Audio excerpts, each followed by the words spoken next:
ating pag-uusapan ngayon is the vessel is the limit. Palakpakan natin ang Panginoon. This is the continuation of the conclusion of our 21 days prayer and fasting. Ito yung continuation after nag-conclude tayo nung 21st of the prayer and fasting. And naniniwala ako na maraming gagawin si Lord this year. But we must embrace, okay? You know, the typhoon is intended for the trees that have a deeper roots. Para kahit malakas ang bagyo, nakatayo pa rin yan. Malaglagan lang ng bunga, nakatayo pa rin yan, one day, mamumunga uli yan. Ang importante, hindi ma-uproot. Kaya pagdating sa pagkakristyano natin, palaliman ng ugat yan. The deeper, the stronger, and more nutrients na mahihigop natin pag mas malalim ang ating ugat. So kailangan, when it comes to go deeper in faith, it should be intentional. Intentional po. Hindi yung Bible mo, hindi dadaganan ang mukha mo. Kukunin mo yan, bubuksan mo, babasahin mo. Tama ba? Ganon. Intentional lahat yan. Kung minsan, nakabukas ng ganyan, nasa harapan mo na yung mga words, pero kailangan mo pang basahin. Pag binasa mo yan, kailangan mo pa yung unawain. No? Tapos, parang bubble gum, ulitin mo pang salita ng Diyos hanggang mag-sink in sa'yo so that every message behind the words will be taken out and yun ang personal revelation sa ng Panginoon. Even if how many times you heard the Word of God, a certain verse, I tell you, there is always a fresh revelation. Amen? May fresh revelation na mangungusap sa iyo ang Panginoon. Kaya exciting palagi ang pagbabasa ng Word of God. Because if you know you are hungry, you will eat. Tama ba? Tama ba? Pag gutom ka, kakain ka, tama? Amen. So dapat alam mo kung ang espiritu mo gutom. Then dapat kang kumain. We all learned during our 21 days prayer and fasting from the book of James that the prayer of a righteous person is powerful and effective. You must soak yourself in prayer. And hindi ka lang dapat na powerful. Paano makareceive ng power? If you perceive a lot from the Word of God, power will be there. But kailangan effective ka rin. Amen? Kailangan effective ka rin bilang isang mananampalataya. During our fasting, we have also a word from God from 2 Corinthians 9:8. Ang sabi niya, and God will generously provide all you need. Wow. Then you will always have everything you need and plenty left over to share with others. So nagkakaroon ka na ng overflow. You remember that? Pinag-aralan natin? So hindi lang natin dapat yan na nadaanan. Kailangan sinasabuhay natin ang salita ng Diyos. Amen. In Matthew 6:6, ang sabi ng Bible, but you, when you pray, go into your room, and when you shut your door, pray to your Father who is in secret place. You heard that? And your Father who sees you in secret will reward you openly. I asked the same question during the time, how is your room? Sabi na yung katabi mo, kumusta ang kwarto mo? Yung kwarto mo ba, walang bungo-bungo doon? Importante ang room.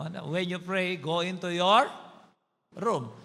Ibig sabihin, ang room mo dapat hindi siya battlefield. Pagdating sa battlefield means, yung room mo mismo, kalaban mo. Ano ba nandun sa room mo? lahat ng distraction can be in your room. But what is in your room matters. Sabihin natin, what is in your room matters. So, delikado kung ano meron sa kwarto mo. Okay? Pag ang kwarto mo, disco ng mga demonyo, paano ka magpe-pray doon? Tama? Tama. Kung ang room mo ay kwarto ng chismisan, kung minsan nagpapa-sleep over ka ba ng mga retes doon? Paano, ano mangyayari doon?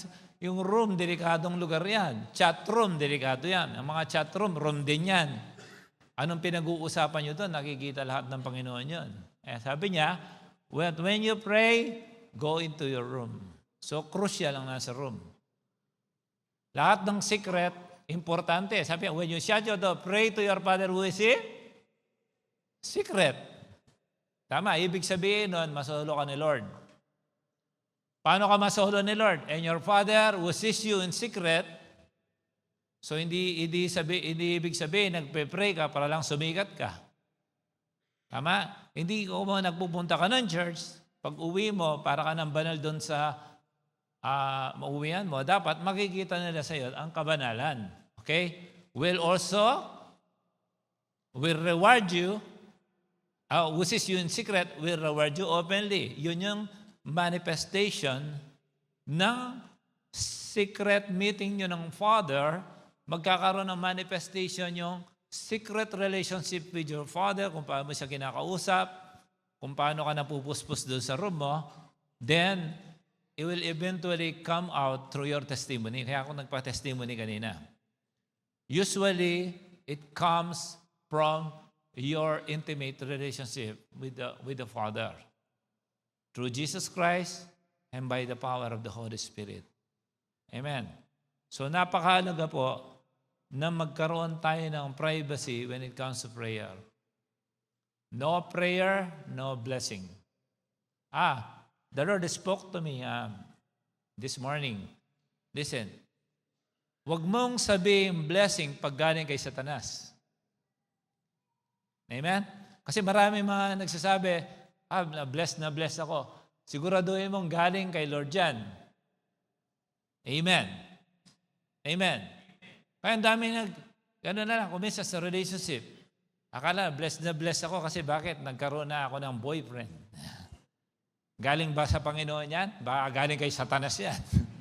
Magkaroon na ako ng girlfriend, baka galing kay Satanas yan. Amen. Dapat, halimbawa, nagkaroon ka na ng relationship, yung binigay na blessing sa ni Lord na mapapangasawa mo, okay, will bring you to success. Will help you succeed. Hindi yan curse. Tama. Anong sabi ni Lord? The blessing of the Lord adds no trouble to it. Did you read that before? You should have read that. Okay? The blessing of the Lord adds no trouble. Pag puno ng trouble, parang masikip. Parang hindi mo maintindihan na parang hindi, alam mo yon? Huwag ka magipagrelasyon ng pangmakasalanan. Amen. It's not time anymore to play with the fire of the devil. Dapat yung fire of the Holy Spirit ang manahan sa iyong puso. Okay? Ano ba sa ibig sabihin ng Christianity? Tanong mo sa katabi mo, Christian ka ba talaga? Amen. Okay. Ang ibig sabihin ng Christianity is divinity manifested in humanity. Yung divinity ng Panginoon kailangan mag-manifest sa atin. Pag walang manifestation of truth, walang manifestation of holiness, Christianity is just a mere word. Because Christianity is our identity. Actually, yung unang tumawag man ng Christian, hindi man sila mga, basahin mo ang Bible, hindi man sila mga mananampalataya tumawag sa mga Christian. Ang tawag nila talaga dapat the way. Yan, yung sumusunod sa the way. Kaya lang ba, pangit pakinggan kasi, no? So, naging identity na natin, basta Christians, mga tagasunod ng ating Panginoong Yesus. Okay na rin yun. Okay? Parang hanggang ngayon, Christmas, pinagtatalunan pa, no? Ang ibig lang sabihin nun, pinanganak ang ating Panginoong Yesus. So, hindi na mga dapat pinagtatalunan yan. Okay? So, dapat there should be a manifestation of the divinity of God in our lives being Christian. Okay? So, sabi ng Matthew 25, 1-13, sinulat mo kanina, Parable of the Virgins. Basahin ko lang mabilis. Hindi man ito sentro ng ating mensahe ngayon, pero may connection siya. The Bible said from the book of Matthew chapter 25, at that time the kingdom of heaven will be like 10 virgins who took their lamps and went out to meet the bridegroom. Okay? 5 of them were foolish. And 5 were wise. So 50-50. 5 foolish, 5 wise. The foolish ones took their lamps, but they did not take any oil with them. Nakikita mo yung mga sakyan? Ako gusto ko lagyan ito yung FJ ko eh. Kasi mga forma, gusto ko lagyan ng tanking extra para sa fuel. Pero hanggang ngayon, hindi pa ako nakakapag-desert safari for 20 years. Na ako yung nagda-drive. Soon. So, siyempre, nang nandun ka sa desierto, naubusan ka ng gasolina, mangyari sa'yo doon. So, you need a reserve. You know, natatansya mo, di ba? Pag pupunta ka, pag you go further in the middle of the desert, you must estimate coming back. Kailangan maubos ba yung gasolina mo o hindi, o may stock ka doon. Okay? So, the wise ones, however, took oil in jars along with their lamps. Okay? The bridegroom was a long time in coming. Ito yung nagsasabi, hindi ba darating si Lord? Di ba darating si Lord? And they all became drowsy and fell asleep. Mga sleepy virgins. At midnight, the cry rang out, "Here's the bridegroom! Come out to meet him." Then all the virgins woke up and trimmed their lamps. The foolish one said to the wise, "Give us some of your oil. Our lamps are going out." "No," they replied, "they may not be enough for both of us and you." Ibig sabihin, pag binigay ko sa iyo yung akin, parehas tayong madadali. Sabihin sa katabi mo, be responsible on your oil. Okay? Instead, go to those who sell oil and buy some for yourselves.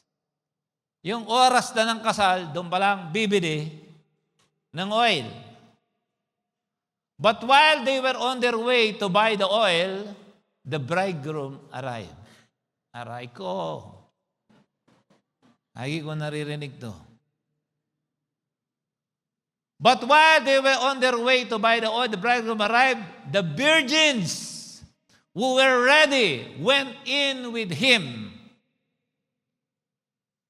Those who are ready went in with him to the wedding banquet. And the door was shut. Later the others also came. "Lord, Lord," they said, "open the door for us." But he replied, "Truly I tell you, I don't know you." But he replied, "Truly I tell you, I don't know you. Therefore, keep watch, because you do not know the day or the hour." Ito yung trembling eh. Mga tao ngayon, lalo ng mga kabataan, mahilig sa trending, hindi sa trembling. Look, from that, all of them are virgins. Ibig sabihin, qualified for the wedding. All of them. Ibig sabihin, di ba mga babae lang bang maliligtas? Ibig sabihin yan, mga mananampalataya. Mga Kristiyano na, born again, umaaten natin. Kaya lahat naman sila qualified. Tama ba? Amen. Pero patagalan to, bro, sis.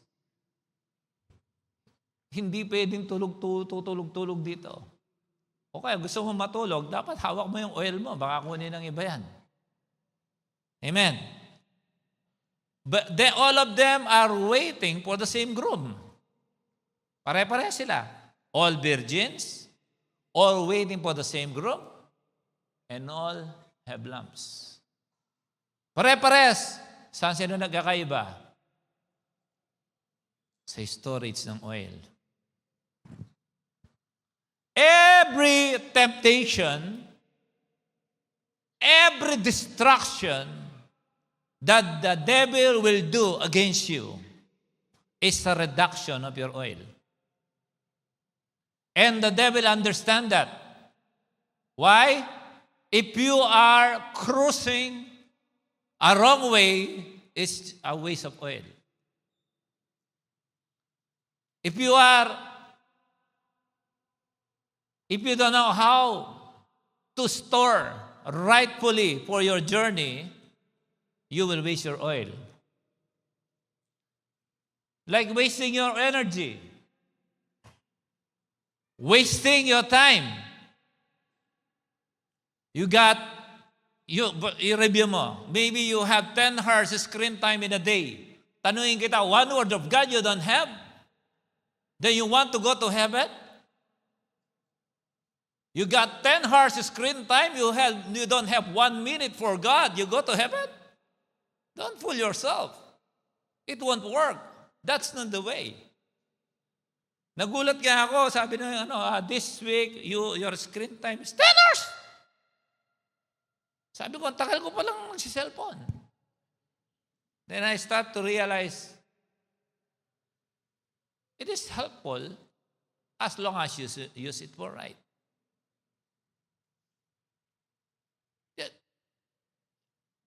It's common sense, right? He will arrive. Those who don't have oil will be left behind. The doors will be shut. As simple as that. Take care of your oil. Take care of every opportunity where you can recharge your oil. And as pastors, this is one of our direct responsibilities and duties to do. But even if God is using us to be an instrument to recharge the believers under our umbrella of leadership, we have also a responsibility to maintain our oil. Amen? Meron din, bilang pastor, bilang tao, bilang anak ng Diyos, meron din ako kailangan i-maintain na oil para sa sarili ko. Yung oil ko, hindi para kay Pastora Maylin yun. Meron din siya sariling oil. I have my own oil. Mga anak ko, si Kimberly may sariling oil, si Joshua may sariling oil, si Kaina may sariling oil. And we are teaching them to preserve the oil. Now, if they will waste their oil, I told my children, we should meet each other in heaven. So every distraction, every temptation, every attack of the enemy, you must identify which is from the Lord and which is from the devil. Usually, anything that distracts your focus to God is from the devil. And every distraction is a hole on your oil tank. Pumapatak pala ang oil mo pag tingin mo. Ubus pala. Nung kailangan mo, wala. That's why be careful. Nowadays, I tell you, I'm observing in the whole world, there are so many Christians are so distracted, taking care of what this word can give, not what the word can give. Wala silang focus. Ay, my goodness. Don't get surprised. We're almost there. Almost there. Focus on the Word of God. Focus on obedience. target what is for eternity. Kaya ang topic natin last week, supreme value. Yun ang pinaka-importante. Mga pangarap, andyan lang.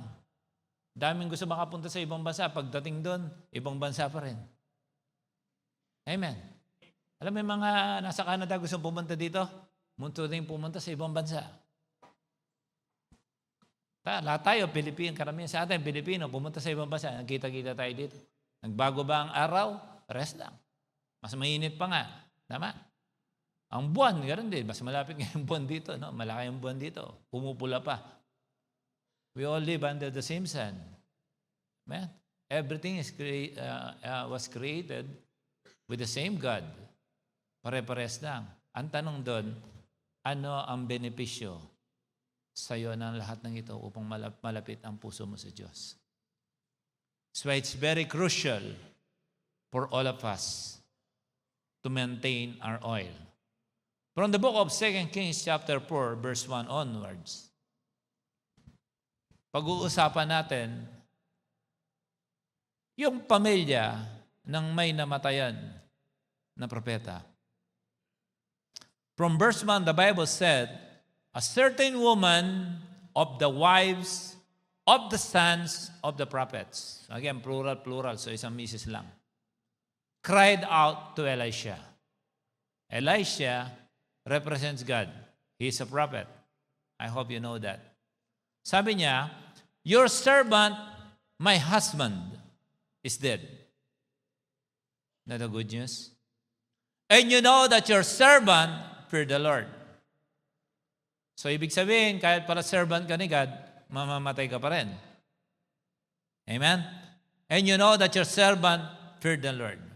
But the good thing is this, everybody will die, but to whom you are dying for matters. Will you die in service to God or you are serving the devil? That's a big line. Okay? Tuloy ko lang. And the creditor is coming to take my 2 sons to be his slaves. Ibig sabihin, sila yung pambayad doon sa kanyang utang na ginawa ng tatay. So, of course, a typical wife who understands the work of God with his husband who died and understand he needs to connect herself to the prophet. That's crucial. Okay? Tuloy ko lang. So, kukunin ang kanyang 2 anak. And this woman will fight for her family. Amen. Walang kwenta ang mga magulang na hindi pinagtatanggol ang kanilang mga anak. Okay? And the creditor is coming to take my 2 sons to be his slaves. So, he got financial problem as he served God. No? Yung husband niya. So, kahit pala naglilingkod ka sa Panginoon, posible, hindi naman lahat, na magka-problema ka rin pala financially. Kita niyan? But the good thing is, because he is serving God, that credit became a powerful tool so that a miracle will take place. Do you understand? Sometimes there's a problem because that problem will attract miracle. If you know the key. The key is cry out to God. Here, it happened, he cried out to Elisha, he's the prophet. Amen. So, mamamatay ka na rin lang, mamatay ka na sa paglilingkod. Kasi baka naglilingkod ka o hindi, may utang ka pa rin.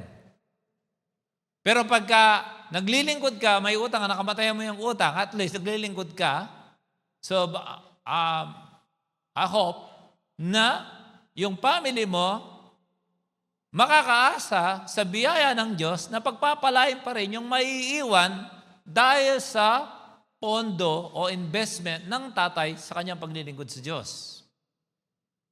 Amen. Ito ang personal revelation ko habang binabasa ko to. Sinishare ko sa inyo. But remember this, the devil target to enslave the next generation. Who's the next generation? The two sons. Kasi noon kasi binibilang mga kalalakihan, two sons. Okay?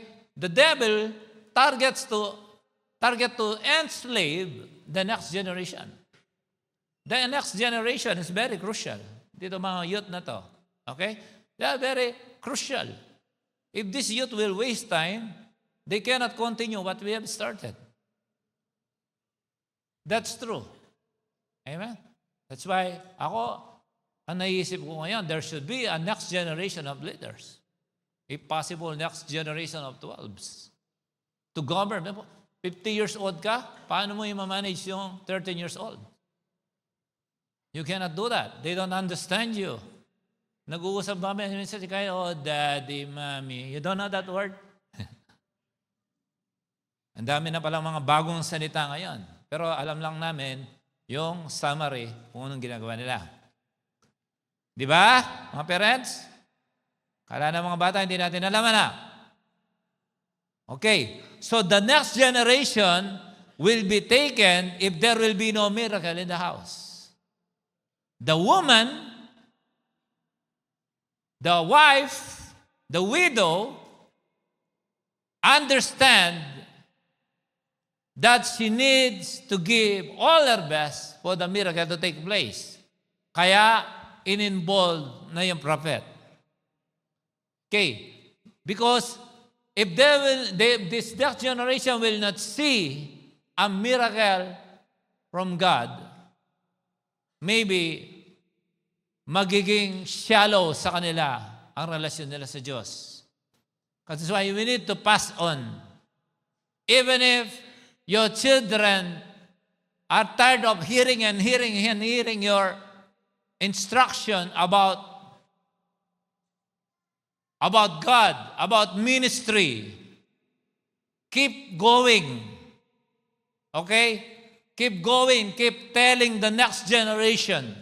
This is what God, you remember the last time we discussed about crossing the Jordan River, they put stones. Natandaan niyo yan? Why? So that whenever they face challenges in the future, they will remember the stones.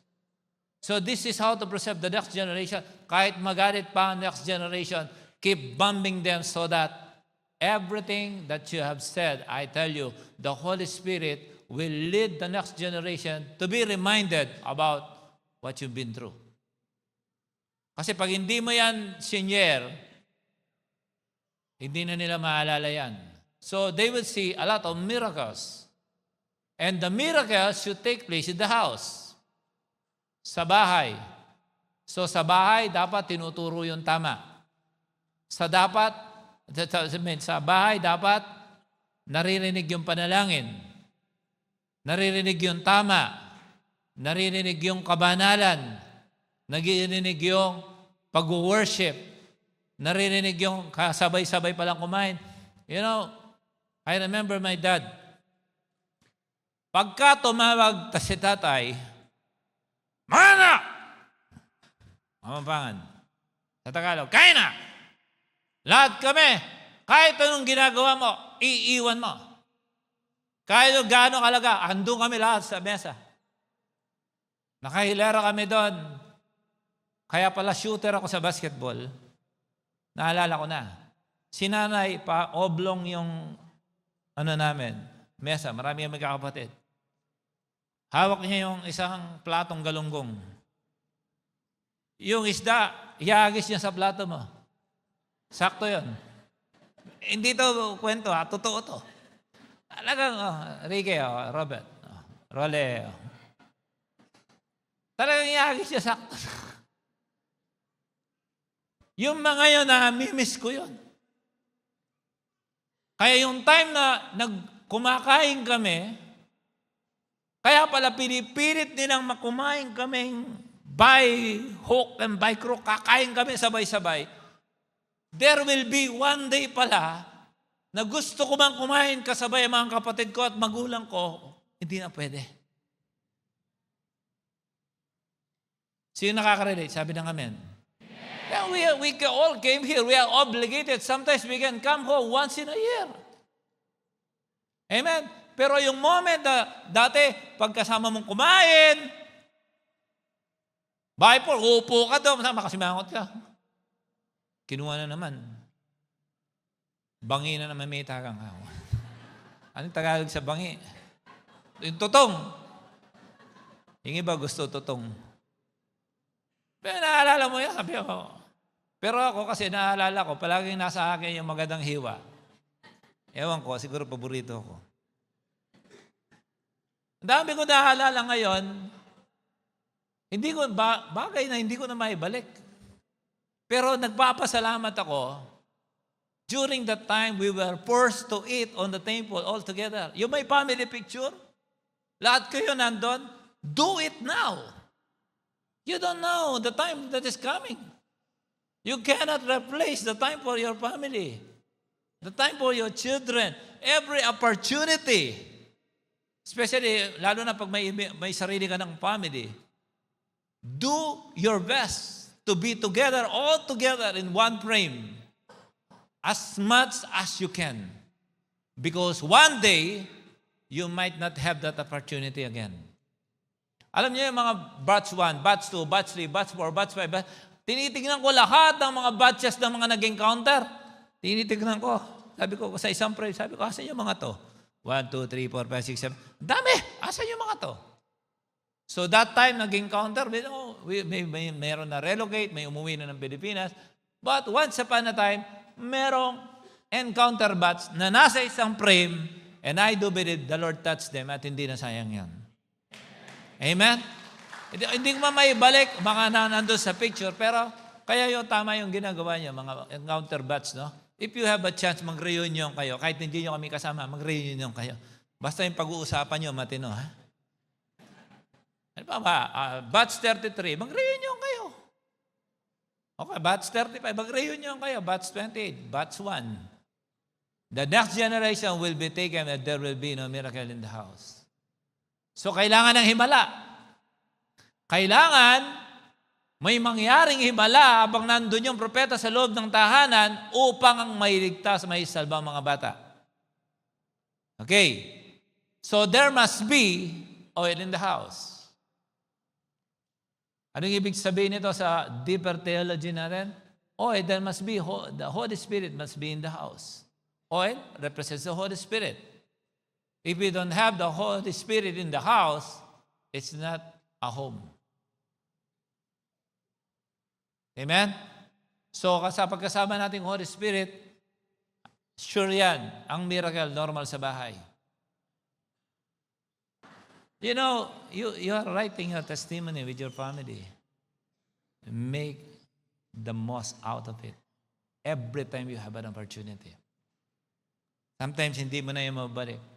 Sa amin magkakapatid, minsan gusto namin mag-meeting na minsan dati meron nasa Saudi, nasa Qatar, ako nasa Dubai, minsan nasa Libya, nasa Korea. Iba-iwalay kami. Pero dati, mag-uusap-usap kami. Dali lang, kamuti lang nandyan, kape, okay na. The things you cannot bring back. Tapos pagka nauso na yung pride sa pamilya, pride ng isa, pride na may pinaglalaban lahat. Hindi na ayaw magkita-kita, ano, mga ganon. Ang pinakamatindi, pag nag-away kayo dahil sa ministry. Meron ako nakikita magkakapatid na gano'n. Nag-aaway, ano mo yun? That's normal. I think that's fine with me. As long as you maintain your oil and your personal holiness. These things, everything that distracts you with your relationship with God is a waste of oil. That's why be careful. Do not associate yourself with anyone that is a waste of time and a waste of oil. Amen. So, verse 2, so Elisha said to her, what shall I do for you? Tell me, what do you have in the house? You know the story. And she said, your maid servant has nothing in the house but a jar of oil.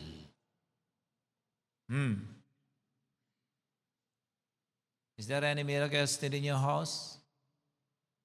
You can answer that. Is your house still a place of honor? You answer that yourself. in your house can also be a place of hindrance for God not to perform miracle. Masakit pakinggan to, pero makinig ka mabuti. Naway hindi ikaw ang sagabal sa pamilya para hindi maghihimala ang Diyos sa family. English, I hope you are not the hindrance for the family to experience miracle from God.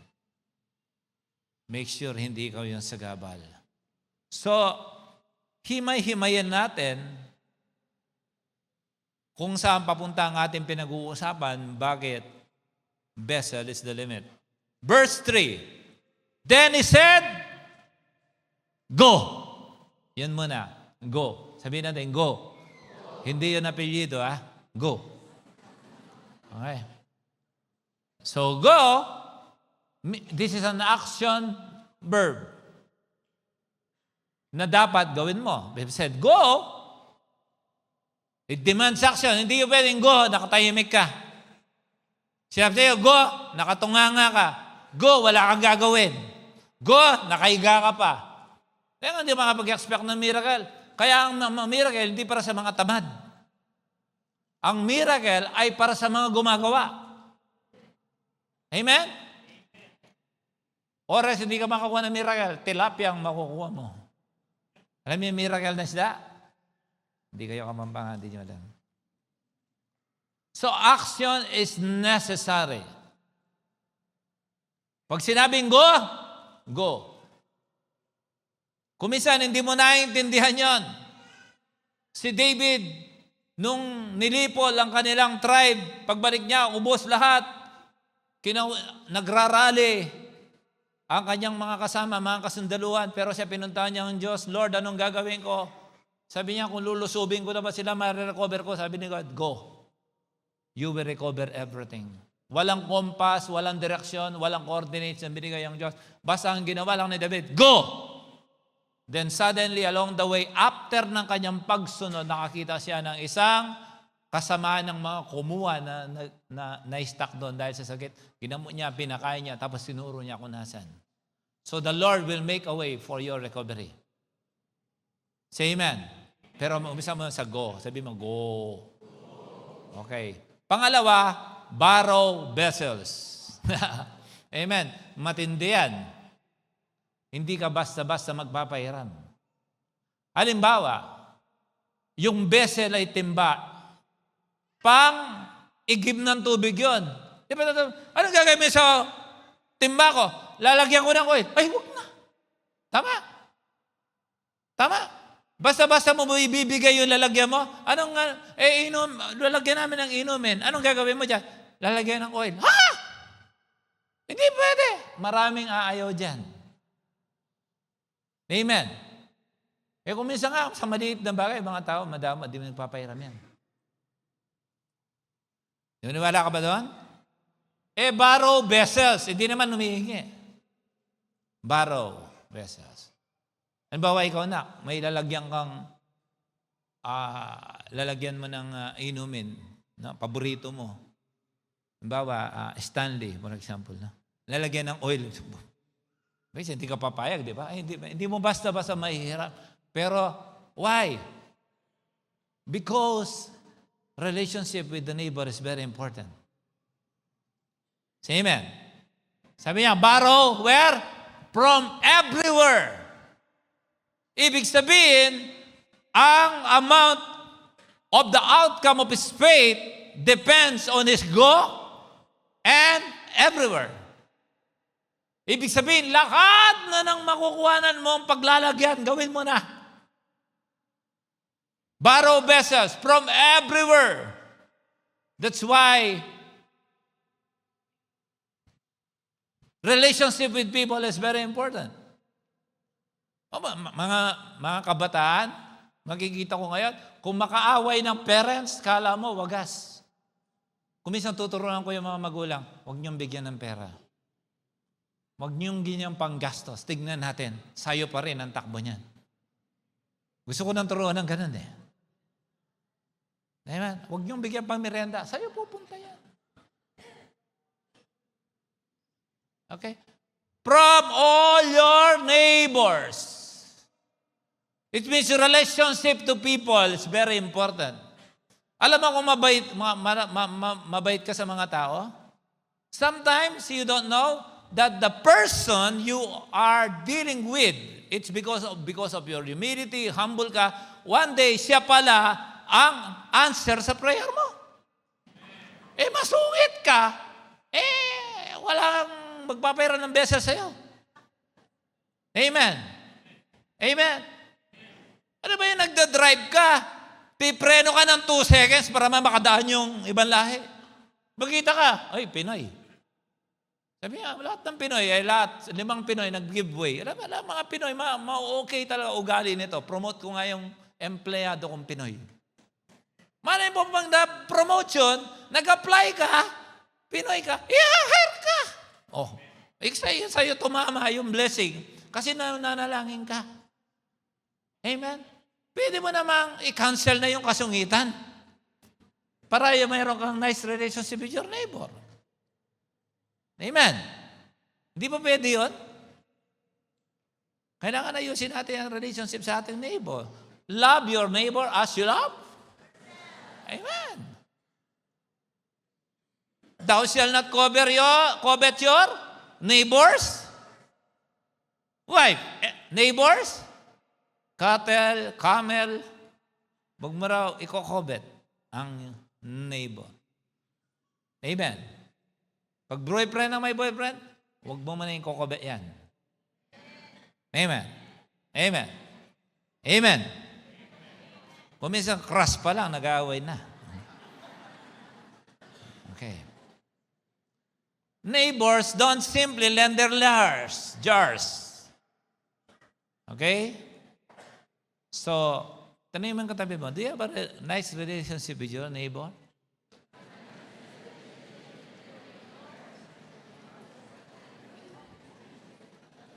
Na inaalala ko, hininga ng tulong. Imbes na tulungan, na-recall yung lahat ng palso nung umihiram. Kasi papairam na sana, naisip, masabaw ugali, hindi ito di pinairam. Pwede naman maging mabait, ba't ka magsusungit? Tama ba? Kasi sabi mo sa katabi, mga sarap talaga ma-born again. No? Amen. Nagtatanong din ako dito, ito, sariling haka-haka ko to. Siyempre, nanghiram siya ng empty vessels pa yan. I'm thinking, how did she return the vessel? Did she return the vessel with an oil also? I'm thinking, she also shared the oil.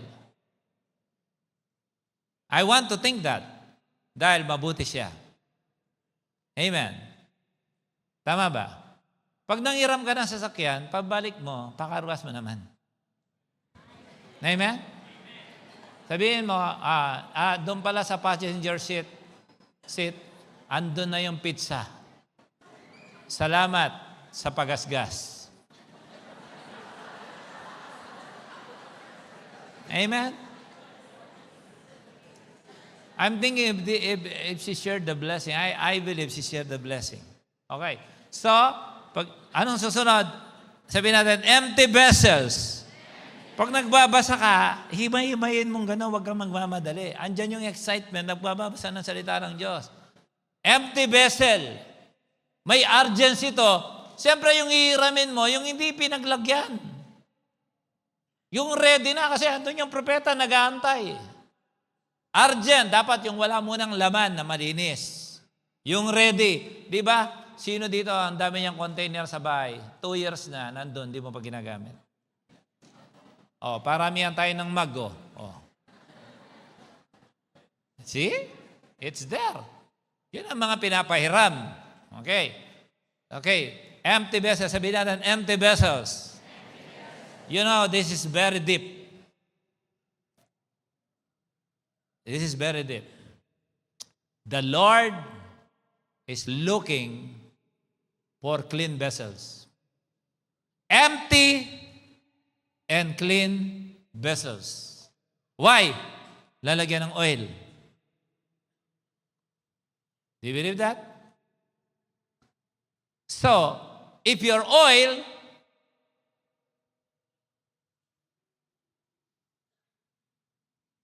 is not empty and clean, you cannot receive the oil. Hindi pwedeng pastor ka tapos babayaro ka. Pwede nilagyan ng oil pero kunin ni Lord ng oil. Hindi pwedeng pagsabayin yun. The reason why some people draw a dirty oil because the vessel is dirty. Dirty vessel, bring out dirty oil. Hindi mo pwedeng panluto yan. Amen? Kaya kailangan, ang vessel bilang tayo, ang puso natin, pagtatanggap mula sa Diyos, dapat malinis ang puso, lalagyan ng oil. Because oil should not be wasted. Then there are times that many Christians are not given a crucial oil. Alam mo yung tinatawag kong crucial oil? Mga crucial oil, ito yung mga ginagamit na matitinding anointing. Healing, yung anointing of prosperity. Prosperity, anointing din yan. To support ministry, to support people. Okay? Inulit ko, walang problema maging mayaman, basta mayaman din ang puso mo. Okay? So, tignan mo, ang body ng ating Panginoong Yesus is a vessel when the Holy Spirit comes on Jesus after the baptism of John the Baptist on him on the Jordan River. The vessel is clean and the Holy Spirit comes. Do you understand that?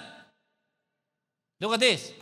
The same vessel, ang katawan ng ating Panginoong Yesus, was buried in the tomb.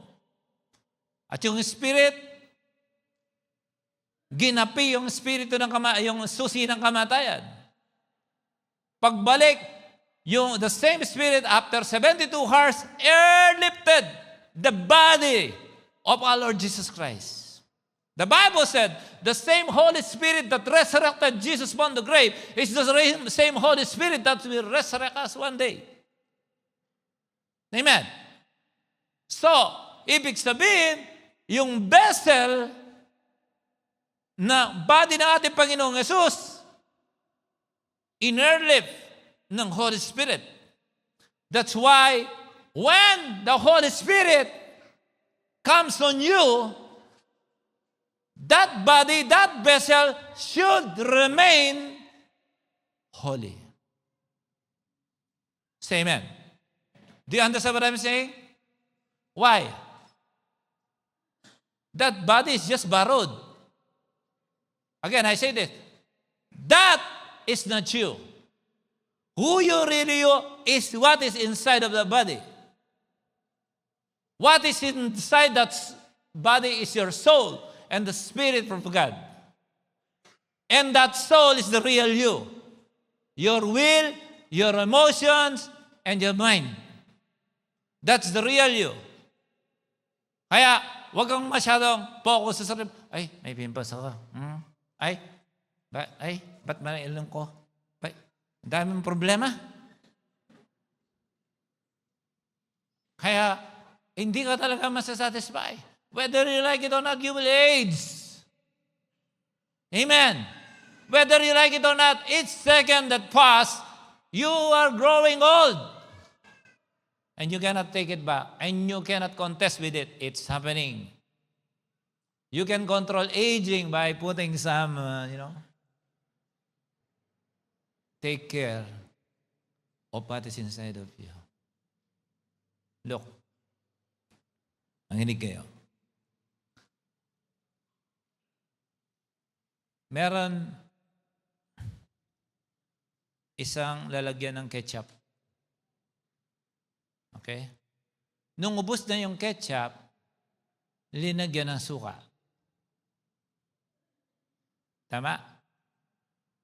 Pero ang tatak ng bottle, ketchup. Diba?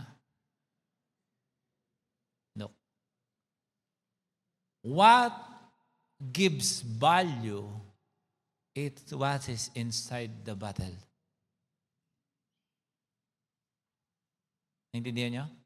Kung anong laman, yung mahalaga. Kung ano yung laman, yun ang mahalaga. Walang kwenta yung porma-pormang yan. Walang kwenta lahat ng palamuti sa katawan. Walang kwenta lahat yung influence, lahat. Importante yung nandun sa loob. Amen. Pigihin mo. Anong laman ito? Ibian. Hindi. Ano lang to? Tubig sa poset. Tama? Anong laman ito? Wow, ang forma ng labas, may tatakbang DRRB. Alam niyo nasa loob nito? Hibiscus.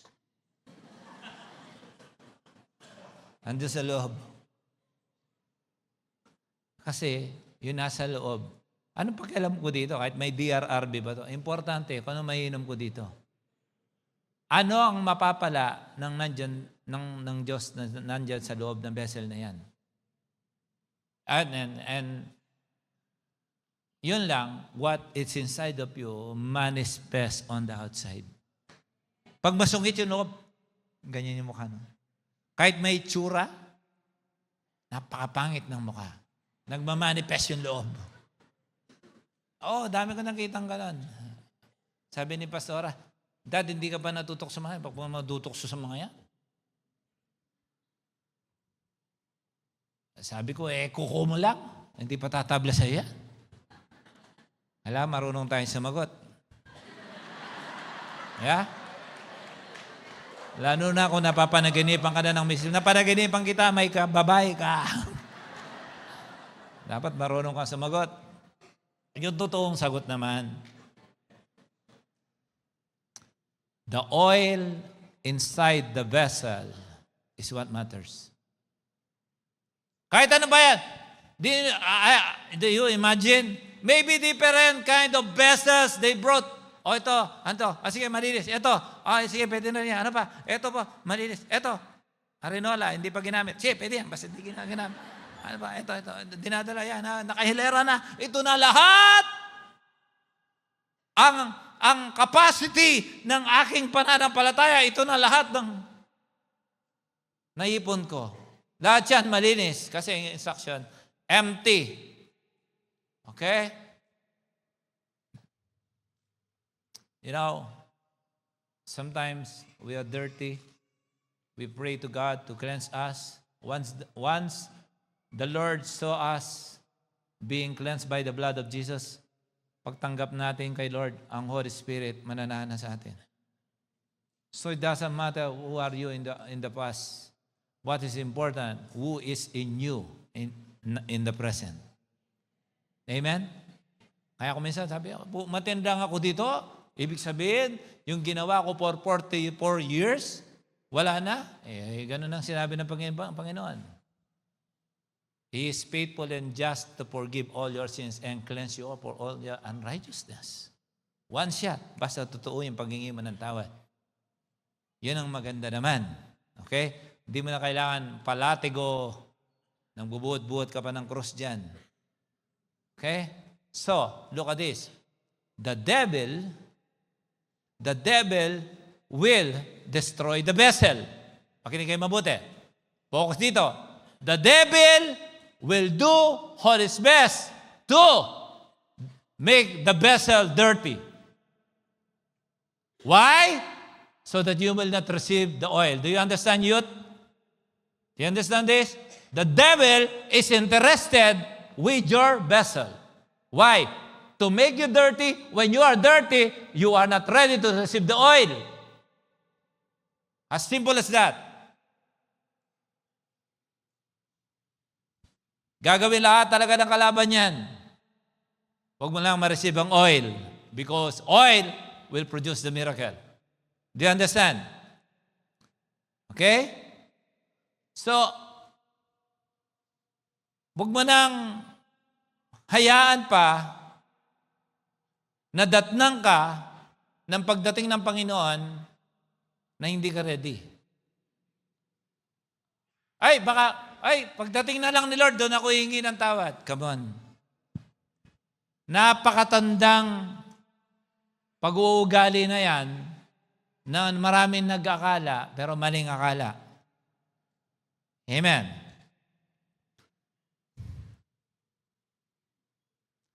Don't be a vessel or container of trust. Basura.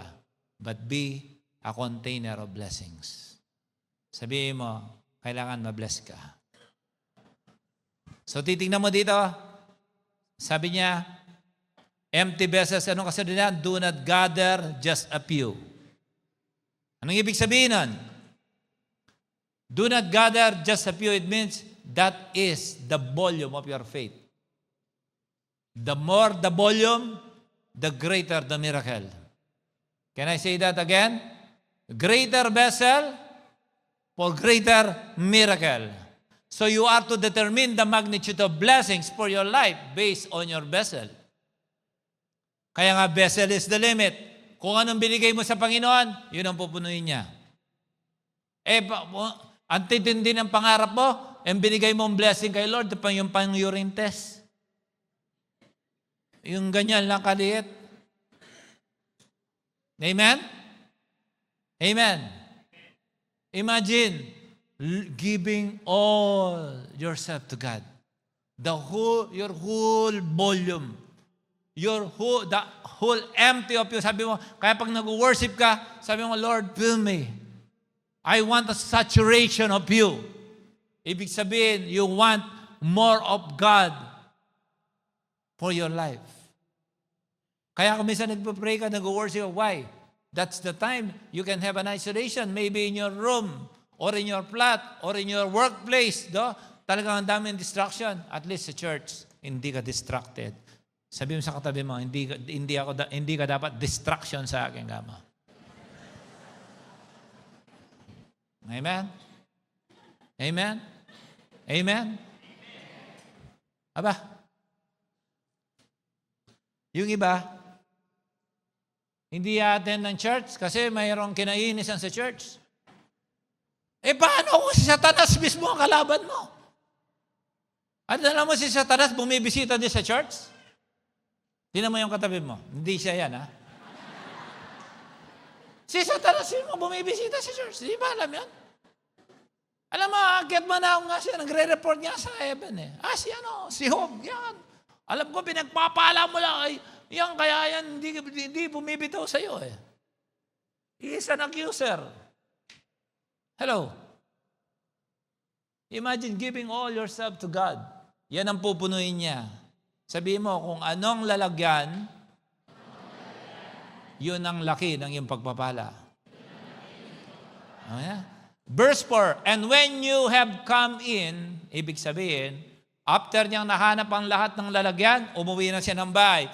You shall shut the door behind you and your sons. Kala mo, ganun lang yon. Privacy. Sabihin natin, privacy. So that's why, sa mga, where there are stories that only your family will know. Okay? You must teach your children to privatize what are crucial inside the family. Pero pag chismosa ka, siyempre narinig ng bata yon, akala nila pagiging chismosa normal. Tama? Yung mga sa loob ng pamilya, huwag mo yung pagkukwento. Kahit hanggat hindi pa yung membro ng pamilya, huwag mo yung kwentuhan ng kung ano-ano. Dapat i-preserve mo ang importansya sa loob ng family. Amen? Tingnan mo. Shut the door behind you and your son. You know why?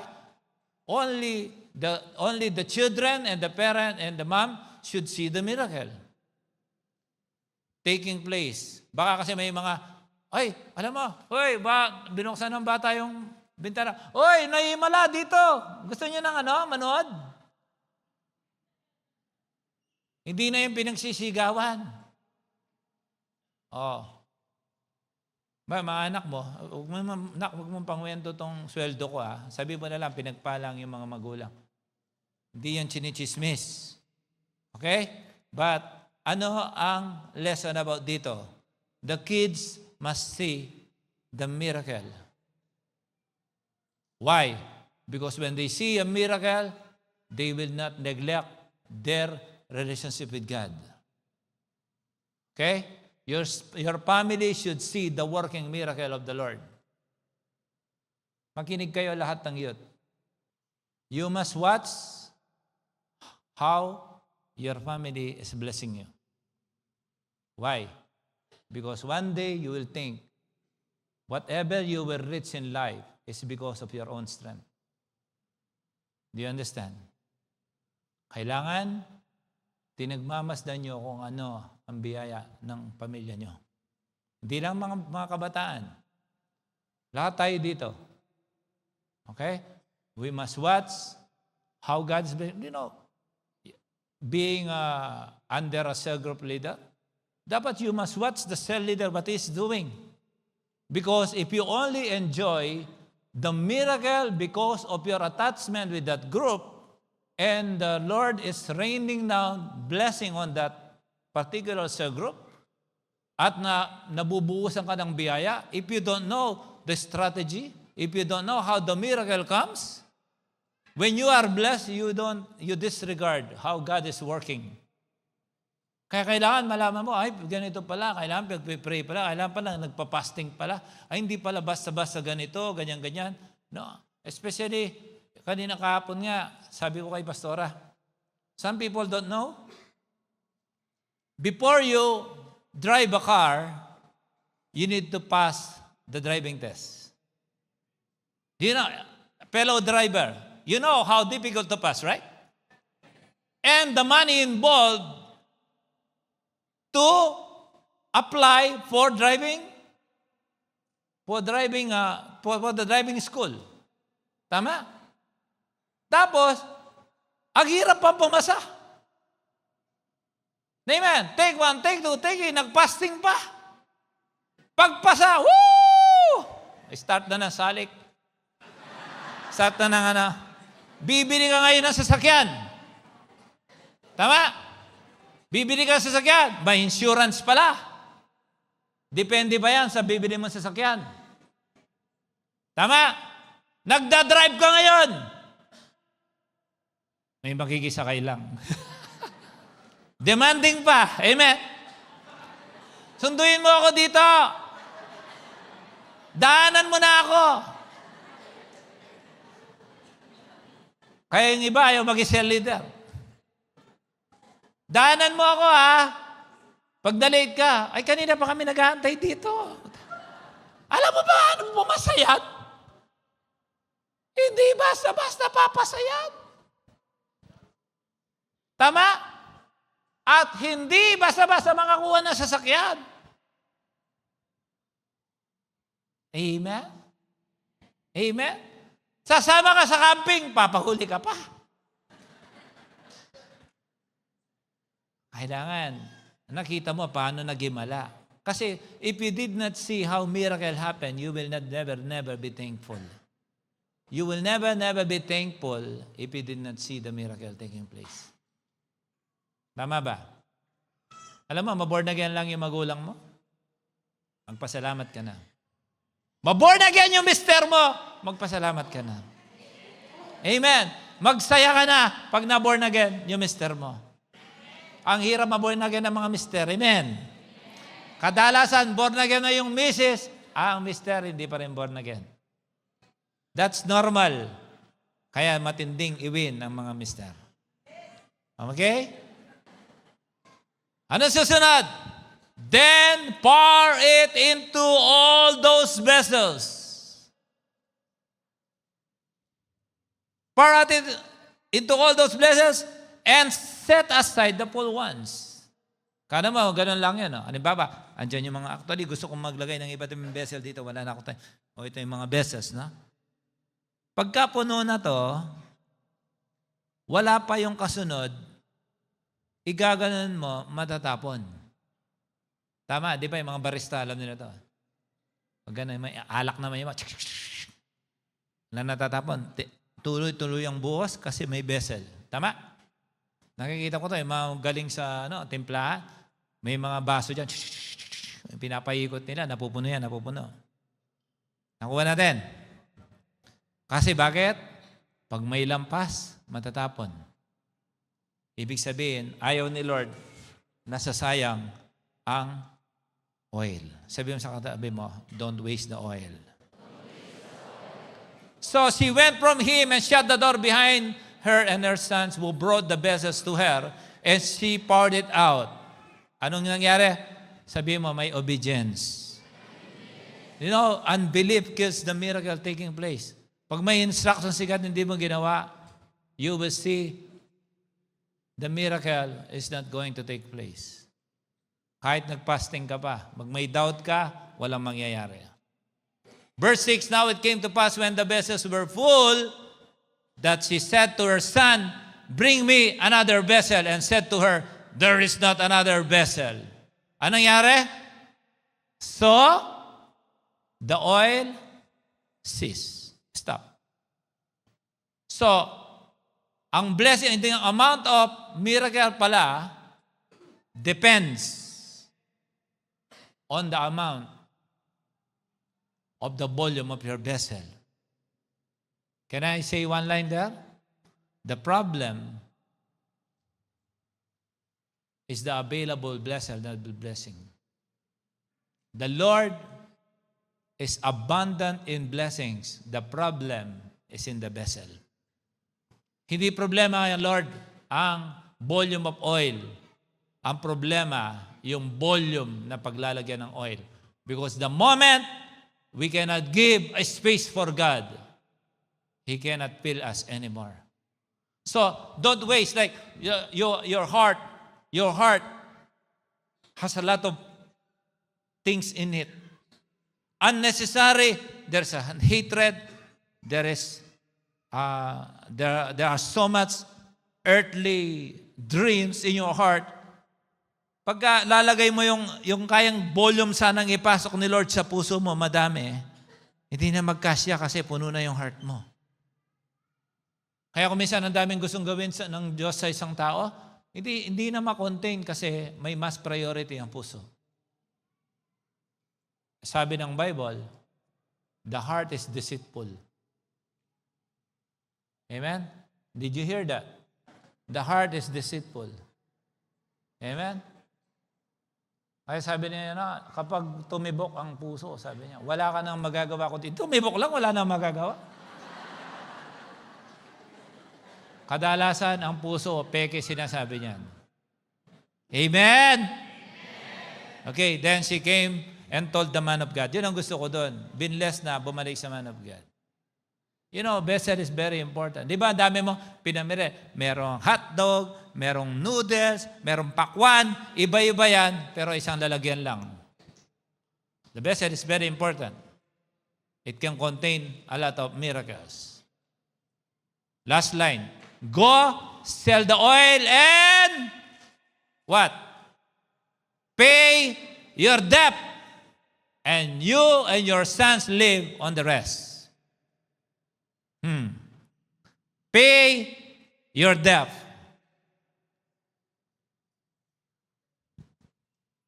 Gusto kong i-recall ito kasi napaka-importante.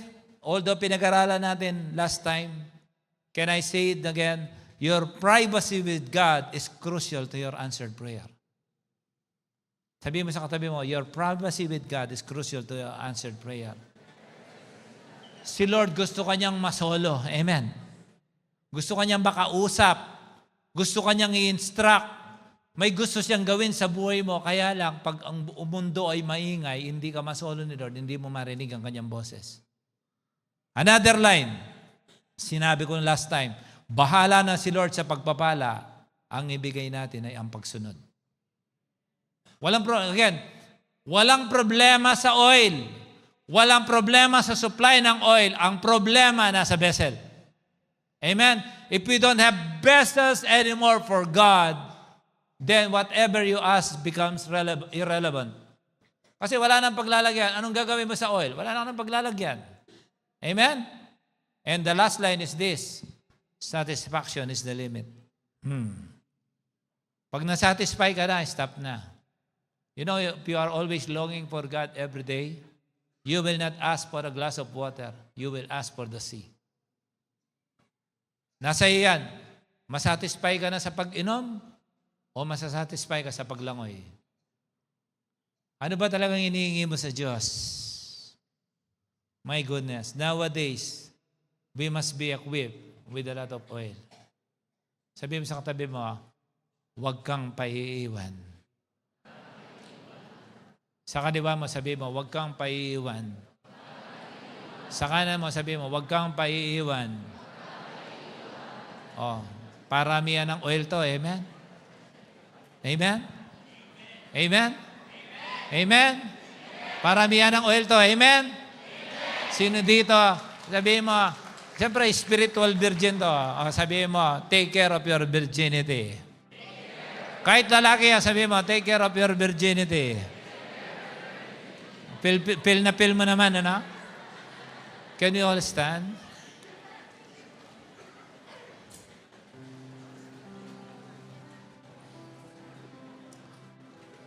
Your vessel is the limit. Amen? Amen. Are you tired of waiting for God? Are you becoming sleepy? Waiting for Him? Tagal na sinabi. Kahit nung panahon ni Pablo, sinabi na yan. Amen. But it happened, listen again, it happened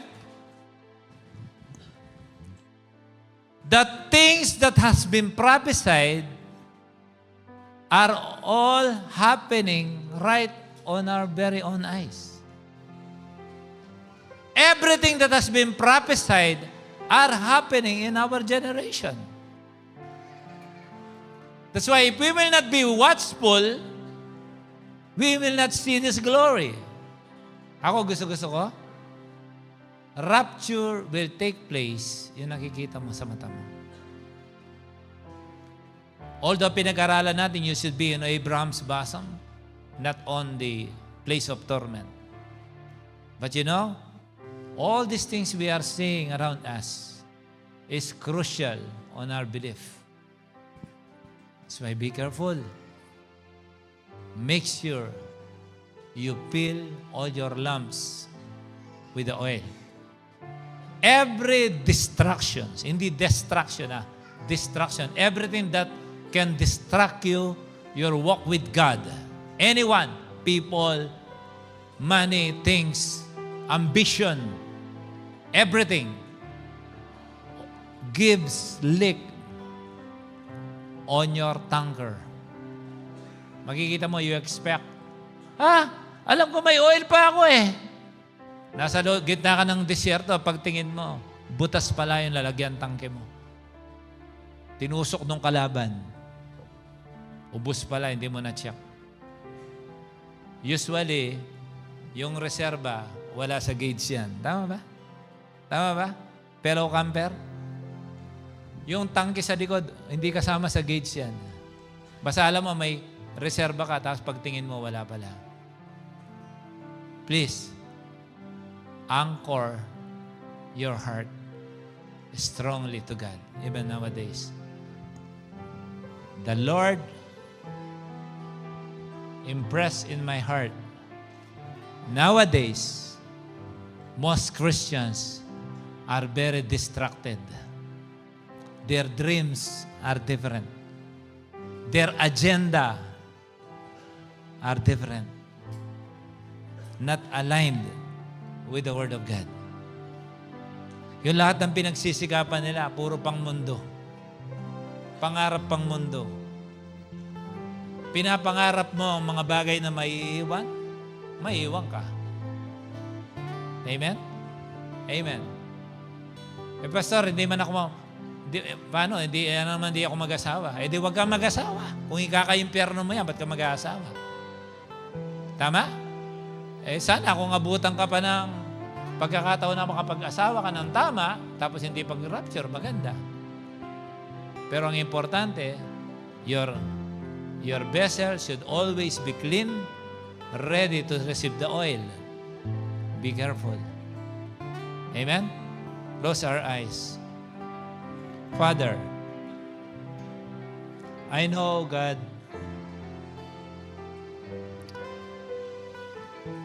today's generation faces a life of uncertainties.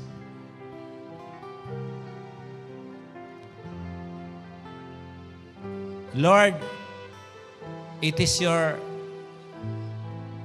message that impress our hearts that a lot of distractions detours our direction. Lord, help us to focus on your word. Bless us, O God, with our enthusiastic obedience with your word. Lord, hindi lang po kami mukhang Christian. Christian po kami talaga. Tulungan mo kami, Panginoon, that this time full of deceits, this generation full of deceits, help us to identify and discern what is yours and what is not yours. Protect, help us, O God, to protect our integrity with you. Help us, O God, to protect our relationship with you. Help us, O God, to identify the works of the enemy that can bring us down. Help us, O God, to protect our family from every working of the enemy. Help us, O God, to maintain our sweet relationship with the Holy Spirit. Help us, O God, to identify all the baits of the enemy. Mga pain ng kalaban, Panginoon, na alam namin, hindi tunay na pagkain. Lord, I pray that everyone here will truly be ready on the very wedding day with your arrival. Help us all, O God, to be focused on you. Help us, O God, to know you deeper.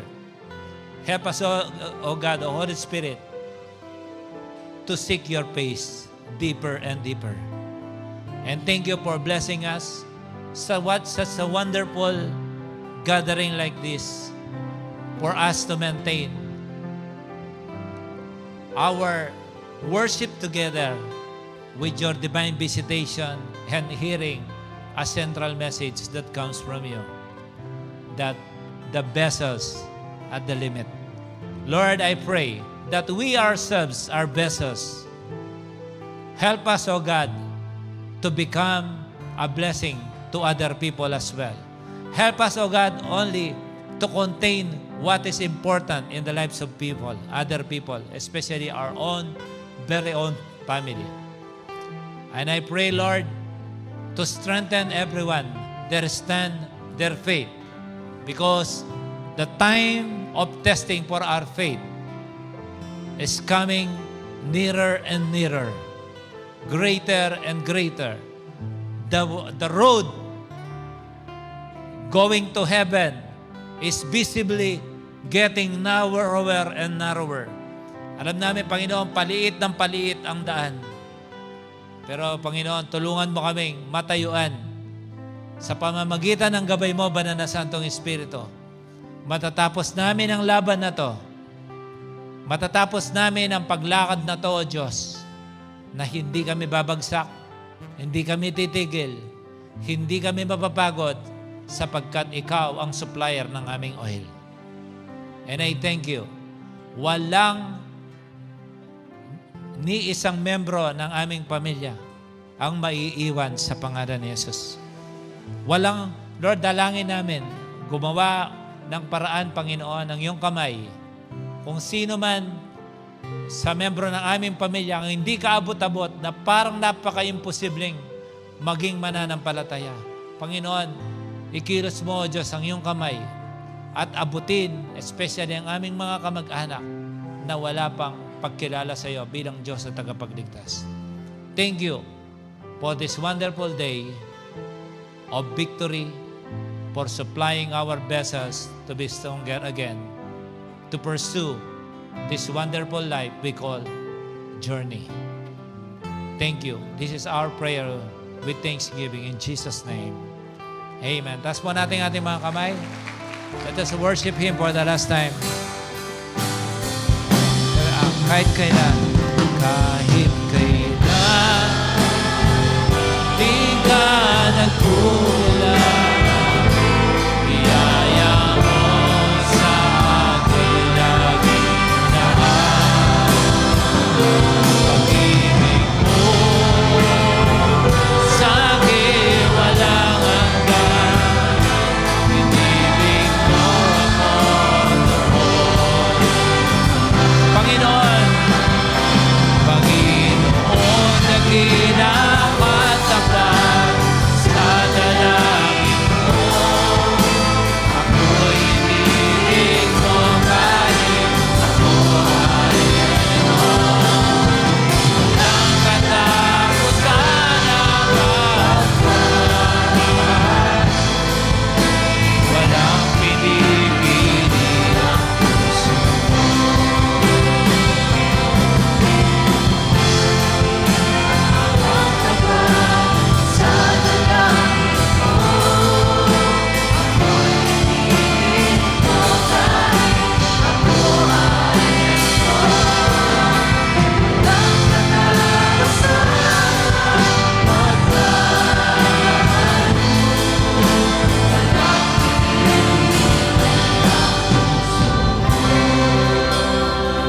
Close your eyes